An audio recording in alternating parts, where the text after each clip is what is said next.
They had a saying on the Vorrkai homeworld: to teach is to know. Simple enough, elegant even. The idea being that if you truly understood something, you could pass it on, break it down, make it digestible for lesser minds.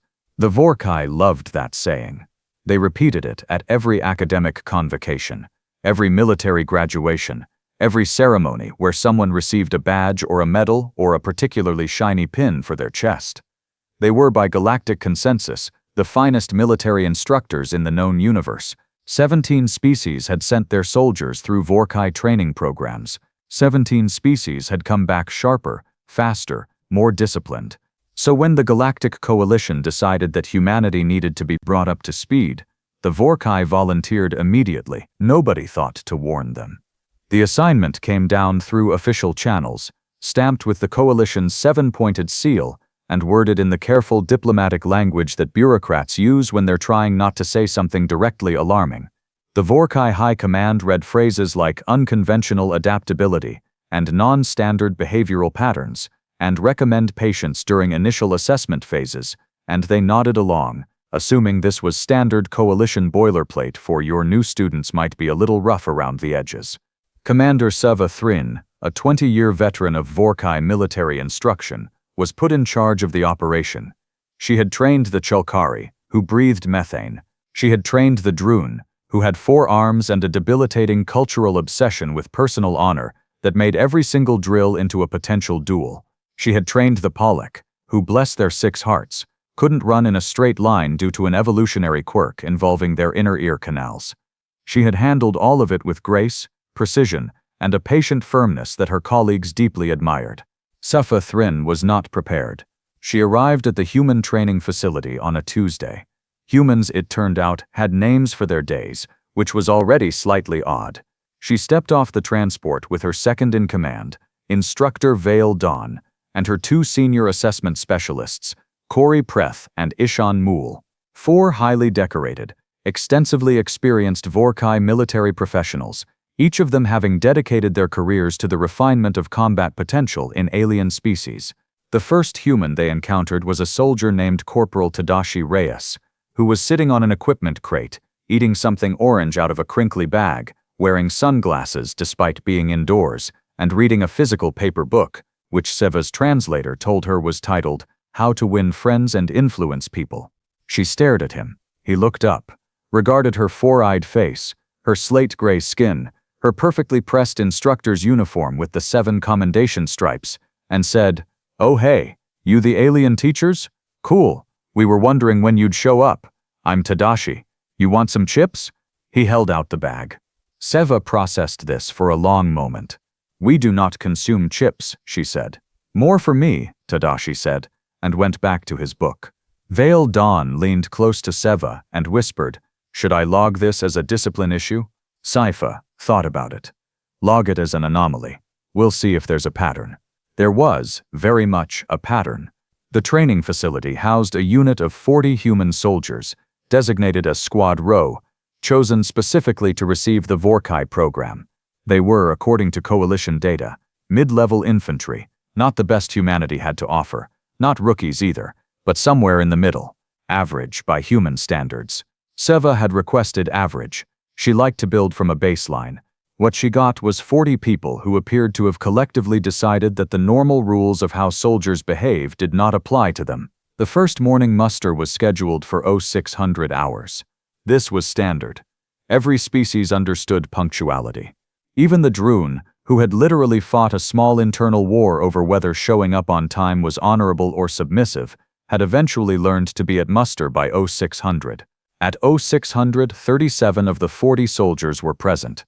At 0630 seconds, a 38th soldier, a woman named Lieutenant Britta Osei, sprinted across the yard, tucking her shirt in, apologized to nobody in particular, and slotted herself into the formation so smoothly that it almost looked intentional.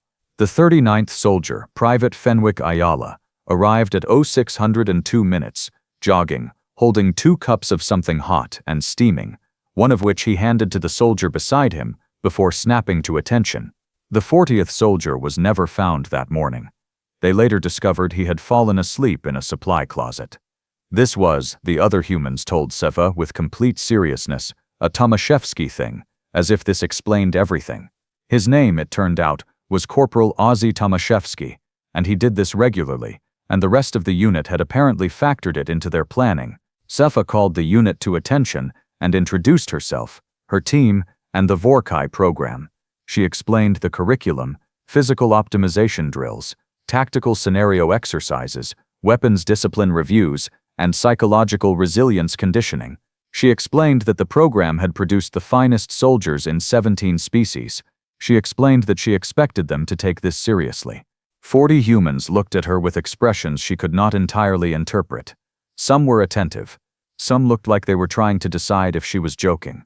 One, she was almost certain it was Fenwick Ayala, appeared to be silently laughing at something only he could hear.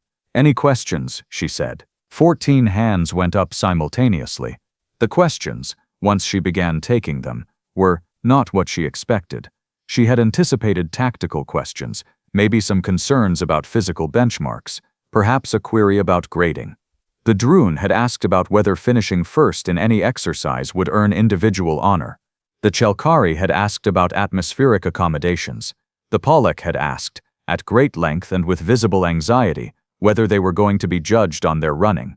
The humans asked whether the training schedule would conflict with a card game they had every Thursday evening, whether Seva's species had taste buds, and, if so, whether she'd tried a specific regional food dish from a place called Guadalajara, whether the psychological resilience conditioning involved anything that could be listed as a work skill on a resume, whether there would be a graduation ceremony, because Lieutenant Britta Osei's mother was visiting that month, and it would be very meaningful to her. Seva answered each question with careful, measured professionalism. She told them the schedule was fixed. She told them she did not have the relevant taste receptors. She told them the conditioning would certainly build transferable skills, though she had never considered the resume application before. She told them that yes, there would be a graduation ceremony. Britta Osei smiled enormously. "She'll be so excited," she told Fenwick Ayala. Safa looked at Corey Preth. Corey Preth looked back at her with the wide, slightly glazed expression of someone watching something they had no reference point for. Day 1 of actual training began at 0800. The physical benchmarks test was first. Standard procedure. Sava's team would assess baseline physical capability and use the data to design an individualized optimization program for each soldier. Simple, clean, scientific. The Vorrkai had extensively studied human physical capabilities before arriving. They knew the numbers. They knew the theoretical maximums. They had designed the assessment course accordingly, calibrated to push humans to what the data suggested would be a challenging but achievable level. What the data had not conveyed, apparently, was context. The first 4 humans through the course were competent, solid. Seva was mildly impressed, though she kept it off her face as a matter of professional protocol. Then Tadashi Reyes hit the course, still wearing his sunglasses, ran the first obstacle at a pace Seva's instruments logged as elevated beyond projected ceiling, hit the wall climb and went up it in a way that she could only describe as casually alarming, and finished the course in a time that Ishin Mool had to recheck because he thought the instrument had malfunctioned. It had not malfunctioned. "Did you train for this specifically?" Seva asked Tadashi. "Nah," Tadashi said. He was barely breathing hard. "I was just trying to beat Britta's time." Britta Osei, 3 positions back in the queue, overheard this. "You did not beat my time," she said, with an air of absolute certainty. Tadashi bet her commissary credits that he did. Britta Osei then ran the course in a time that made Tadashi's time look, in the relative context of Seva's recalibrating expectations, merely impressive rather than extraordinary. Vale Dawn appeared at Seva's shoulder. "Commander," he said quietly, "I've been reviewing the coalition files again. The phrase, non-standard behavioral patterns. I think they may have been understating." "I'm aware," Seva said. "I also think," Vale continued carefully, "that when they said average by human standards, they may have been using a different definition of average than we were." Seva watched Corporal Ozzy Tomaszewski, who had been found in the supply closet 40 minutes earlier, and still looked half asleep, complete the course in a time that would have ranked in the top 3 percentile of any species in the Vorrkai's 17 program history. Ozzy Tomaszewski yawned when he crossed the finish line. I'm going back to sleep, he informed nobody in particular. You are not, Siva said. He looked at her with the expression of someone encountering an unexpected but not entirely unwelcome obstacle. Right, he said. The alien teacher thing. Okay, what's next?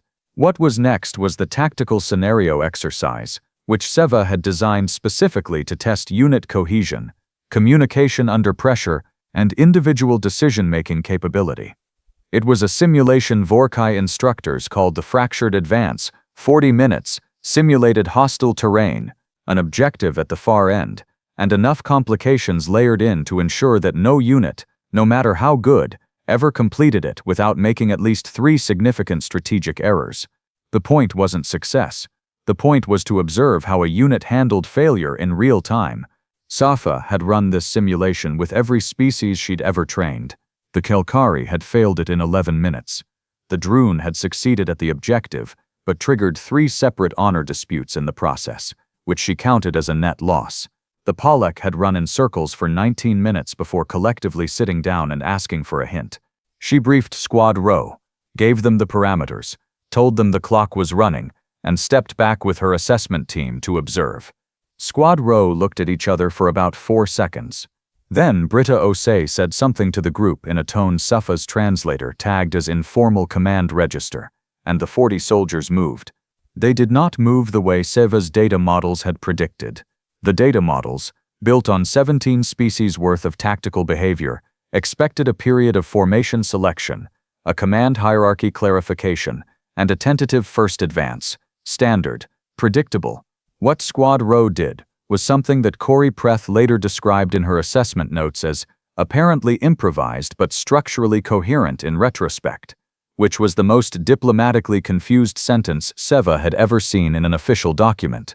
They split, reformed, created what appeared to be a spontaneous flanking structure that Safa was fairly sure none of them had explicitly communicated, hit the first complication, a simulated ambush position from 2 angles simultaneously, and were past it in 90 seconds. Safa looked at Veil Dawn. Veil Dawn was looking at his instruments with the focused intensity of someone trying to determine whether they were reading the data correctly. They shouldn't be doing that, Corey Preth said, in a slightly hollow voice. The course doesn't have a solution that looks like that. There isn't a recorded playthrough that looks like that. Yes, Safa said. I can see that. They watched Squad Rho reach the second complication, a route blockage designed to force a 15-minute detour, and watched Fenwick Ayala, who apparently had some kind of structural intuition that bordered on unsettling, spend 45 seconds examining the blockage before pointing out an alternative passage that Safa's course designers had included as flavor, not function, and was technically not supposed to be a viable route. It was, apparently, a viable route. They were through the second complication in 4 minutes. Commander, Ishan Muel said, very carefully. At their current pace. I know, Saseva said. They're going to finish. I know. Nobody finishes the fractured advance. Clearly, Saseva said, watching Squad Rho move with the unsettling, organic efficiency of something that had decided the rules of the simulation were more of a guideline. Nobody told them that. They finished in 26 minutes. 26 minutes. The Vorrkai record, set by an elite special operations unit during a training demonstration 3 years ago, was 31 minutes, and that had been celebrated with a formal ceremony and a commemorative plaque that still hung in the main hall of the Vorrkai Military Institute on the homeworld. Squad Rho finished in 26 minutes, and when they crossed the objective threshold, Tadashi Reyes looked around, looked back at the course, and said, that wasn't bad. Kind of fun, actually. Can we run it again, but backwards? Sebev stood very still for a long moment. No, she said. What about with a time penalty? Fenwick Ayala offered helpfully. Like, make it harder? We will not be running it again today, Saseva said, with the careful composure of someone who has just watched their entire professional framework get casually disassembled and is choosing for the moment not to acknowledge it openly. We will move to the afternoon assessment. She turned, walked back to the observation post, and stood facing away from the unit for approximately 30 seconds. Veil Dawn stood beside her. He said nothing, because he was a good second in command, and understood that sometimes a commander needed 30 seconds. Then Safaz said, "Revise the afternoon assessment." "To what parameters?" Vale asked. "Harder," she said. "How much harder?" She thought about Tadashi Reyes asking to run the course backwards. She thought about Ozzy Tomaszewski completing the physical benchmark while visibly half asleep. She thought about Britta Osei's mother coming to the graduation ceremony. "Maximum parameters," she said. "Everything we have. Pull the reserve scenarios. The ones we built for the Droon elite tier and never actually used because the Droon considered them dishonorable." Vale pulled up his datapad. "Those scenarios were designed to break unit cohesion intentionally. They're supposed to be psychologically destabilizing. We've never deployed them on a first week. I'm aware. The coalition guidelines suggest a graduated approach to Vale," Seva said. "Yes, Commander?" They ran the fractured advance backwards, voluntarily. For fun, Vale looked at his datapad. Then he looked at the 40 humans who were now apparently engaged in a spirited argument about something, punctuated by laughter, that had nothing to do with the training exercise they'd just completed. "Maximum parameters," he agreed. The afternoon scenario was called the Collapse Protocol, and it was built on a simple, brutal premise. The unit's command structure would be systematically removed. One by one, in real time, the simulation would notify soldiers that their commanding officers were down, forcing continuous leadership reshuffling under sustained pressure, in an environment where the objective kept changing and the terrain kept deteriorating. It was designed to produce confusion, friction, and the kind of creeping unit paralysis that happened when soldiers didn't trust each other or themselves. Sazeva had built it during a particularly difficult posting, years ago when she'd been trying to solve a specific problem with a Droon unit that was too hierarchy-dependent. She'd never fully deployed it because the Droon High Command had objected on cultural grounds, and the Palek had seen the briefing document and asked if they could please respectfully do something else. She briefed Squad Rho on the parameters at 1400 hours. She explained that command designations would be revoked in real time, that the objective would shift every 10 minutes, and that the terrain simulation would introduce new obstacles on a rolling basis. She told them, with complete professionalism, that the goal was adaptability under sustained stress, and that she was not expecting perfection. She was, privately, expecting a fairly comprehensive breakdown somewhere around the 20-minute mark. Lieutenant Britta Osei raised her hand. "Yes," Safai said. "So basically," Britta said, "you're going to keep taking out our leadership until we figure out how to work without a fixed structure?" Seva paused.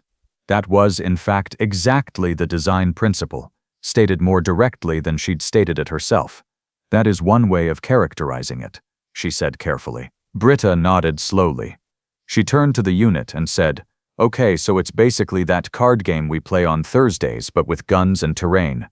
23 soldiers immediately and visibly relaxed. Seva looked at Corey Preth. Corey Preth mouthed the words "card game" with the expression of someone trying to understand a foreign language through context alone. The simulation ran for 48 minutes. In those 48 minutes, Squad Rho's formal command structure was removed 7 times.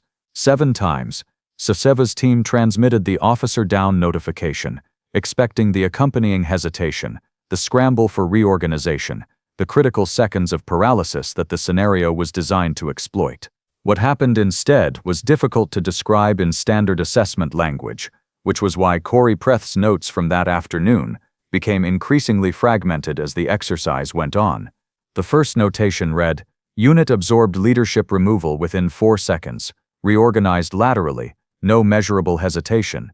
The second read, "Upon second removal, observed soldiers appear to have pre-assigned informal backups, unclear when this was arranged." The third read, "Private Fenwick Ayala took informal command for 6 minutes without being formally designated. Unit responded to him as though he had been. He simultaneously located a terrain route that was not in the scenario design and is currently filing a note about it." The fourth notation simply read, "They're talking to each other constantly, not orders, just talking. How is this working?" It was working because, and this took Seva until the 30-minute mark to fully articulate, even internally.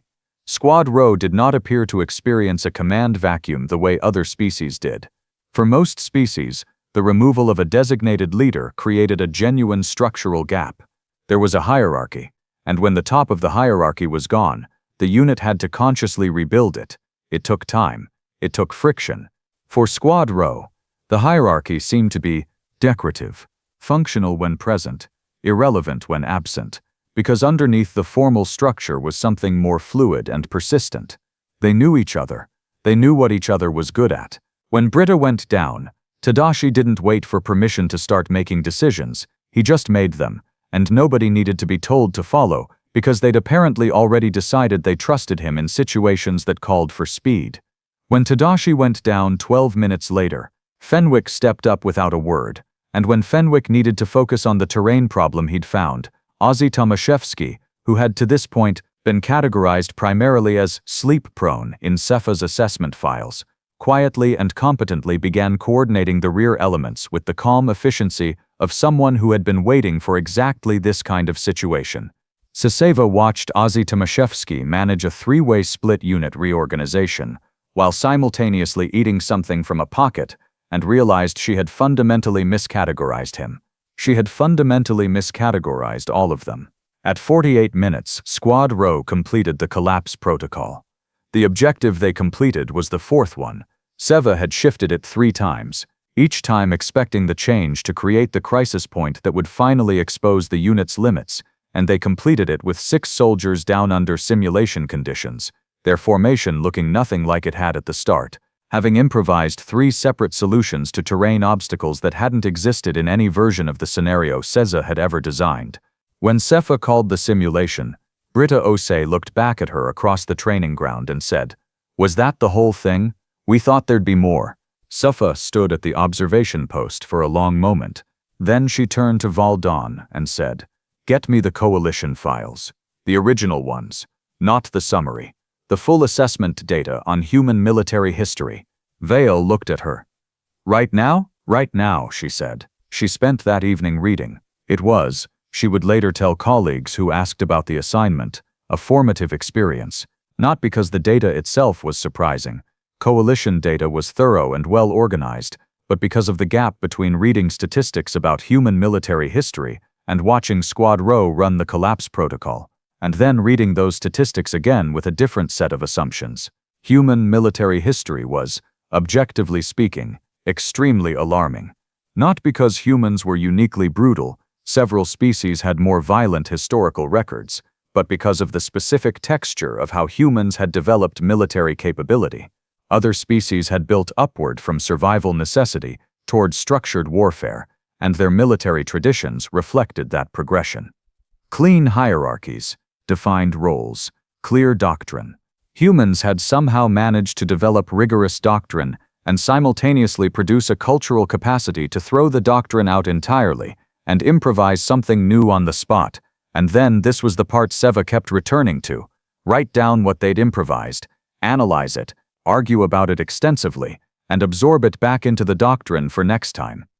They had thousands of years of recorded military history that was essentially one long, continuous, occasionally catastrophic argument about the best way to do things, and somehow that argument had produced people like Fenwick Ayala, who could look at a terrain feature that wasn't supposed to be a solution and immediately see that it was. She read until the 3rd hour of the night cycle. Then she closed the files, looked at the ceiling of her temporary quarters, and said out loud to nobody, "They're not rough around the edges, they're just built differently." The next morning, Seva changed the program. Not dramatically, not in ways that Squad Rho would immediately notice. But she stopped designing scenarios to test for failure points and started designing them to find ceilings, which turned out to be a substantially more difficult problem, because every time she thought she'd located one, Tadashi Reyes would do something with the sunglasses still on, and the ceiling would turn out to be higher than she'd measured.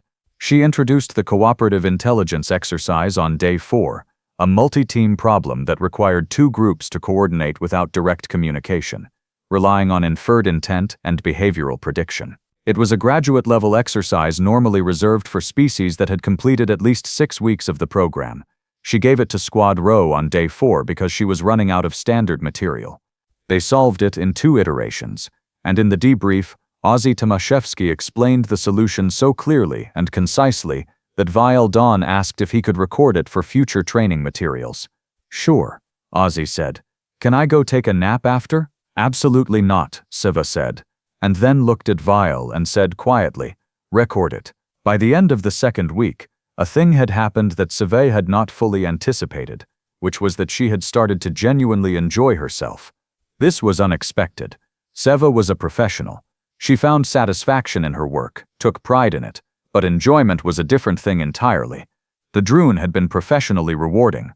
The Kelkari had been genuinely interesting. Squad Rho was something else, something that sat in a category she didn't have an existing label for, because they kept surprising her, and she had not been surprised professionally in a very long time. On day 13, she set the final assessment. The Vorrkai used a capstone evaluation for every program, a custom-designed scenario that synthesized everything the unit had learned, run at full intensity, assessed on a 17-point rubric that had been refined over decades of training. It was serious. It was meant to be serious. Even species that had performed well through the program often found the capstone difficult, because it was designed to hit every pressure point simultaneously. She briefed Squad Rho at 0-700 on day 13. 40 soldiers stood in formation, all 40, including Ozzy Tomaszewski, who appeared to have decided that the final assessment warranted punctuality, and listened. When she finished, Tadashi Reyes raised his hand. "Will there be a harder version?" he asked. "Like if we finish early?" "There will not," Siva said. "Okay," he said, in a tone that suggested he was mildly disappointed but would manage. The capstone ran for 90 minutes. Safeva had built it over 3 days, drawing on every technique in her inventory and a few she'd developed specifically based on what she'd observed about Squad Rho over the previous 2 weeks. She put in 3 collapse protocol triggers. She put in 2 terrain deception sequences. She put in a communications blackout period in the middle that was designed to force the unit to operate on pre-established intent rather than real-time coordination. Squad Rho ran through it like water, finding paths through stone. Not perfectly, not without friction. There were moments that would show up in the final assessment report as suboptimal execution, but with a coherence and adaptability that Seva, watching from the observation post, found genuinely difficult to describe in real time.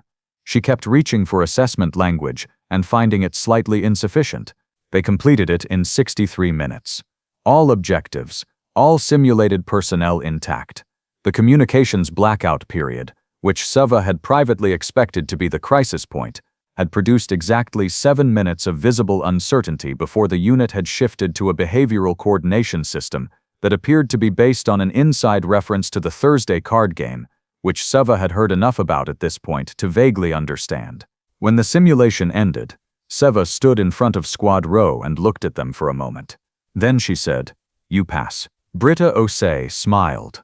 "My mother is going to be so happy about the ceremony," she said. "Yes," Cezaver said. "I imagine she will." The graduation ceremony was held on a Thursday, which the unit had specifically requested, and Britta Osei's mother was there, and she cried, which was apparently a sign of happiness in humans, a concept that Vile Dawn had needed to have explained to him twice. In her official assessment report to the Galactic Coalition, filed 3 days after the ceremony, Seva wrote the following: "Squad Rho of the human contingent has completed the Vorrkai program in full. Final assessment scores have been logged and are attached. I would note for the record that the program was significantly revised during delivery to account for observed human capability, and I recommend that future Vorrkai instruction teams assigned to human units be provided with adjusted expectations and briefed more thoroughly on human behavioral patterns before arrival. The Coalition summary materials, while not inaccurate, are substantially incomplete." She paused, thought for a moment, and then added one more line. "I also recommend that future instruction teams be prepared to lose the card game. They will be invited. They should accept. It is worth it." She filed the report, leaned back in her chair, and looked out the viewport at the stars. 17 species trained. 17 programs completed. And then there was humanity, which had run the fractured advance in 26 minutes for fun, and fixed it with something that referenced a card game, and produced Ozzy Tomaszewski, a man who could sleep anywhere, and still finish in the top 3 percentile of anything Seva put in front of him. Somewhere across the facility, she could hear the unit, laughing about something, always laughing about something. She found, somewhat to her own surprise, that she was smiling. The finest military instructors in the known universe had come to teach humanity how to fight. They'd ended up learning something instead, which was, in the end, probably what "to teach is to know" had always really meant.